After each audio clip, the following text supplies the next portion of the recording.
আজকে আমি রান্না করে নিয়েছিলাম মুরগির গিলা কলিজার সাথে পাঁচমিশালি সবজি। আসসালামু আলাইকুম, কেমন আছেন সবাই? প্রথমেই আমি গরম মশলা ফোড়ন দিয়ে পেঁয়াজটা ভেজে নিয়েছিলাম। এরপর আমি হাফ চামচ করে আদা রসুন পেস্টের সাথে 1 চামচ করে শুকনো মশলাগুলো দিয়ে কষিয়ে নেব। গিলা কলিজাগুলো আমি আগে থেকেই পরিষ্কার করে ধুয়ে রেখেছিলাম। মশলাটা কষানো হয়ে গেলে গিলা কলিজা দিয়ে আমি প্রায় 20-25 মিনিটের মতো কষিয়ে নেব। যেহেতু বাচ্চারা সবজি একটু কম পছন্দ করে, তাই আজকে আমি সবজিটা গিলা কলিজা দিয়েই রান্না করে নিলাম। গিলা কলিজাটা কষানো হয়ে গেলে আগে থেকে পরিষ্কার করে রাখা সবজিগুলো আমি দিয়ে দিব। আজকে সবজিতে আমি বিটরুট দিয়েছি। বিটরুট এমন একটি সবজি, এটার গুণ বলে শেষ করা যাবে না, কিন্তু আমরা অনেকেই বিটরুটটা খেতে খুবই কম পছন্দ করি। বিটরুটটা রান্না করার পর দেখলাম এটার টেস্টটা একটু ভিন্ন।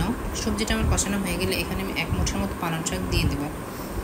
সবজিটা কষে এলে এখানে আমি পরিমাণ মতো পানি দিয়ে দিলাম। সবজিটা যেহেতু আমার আগে থেকেই সিদ্ধ হয়েছিল, তাই আমি এখানে পরিমাণে পানি কমই দিয়েছি।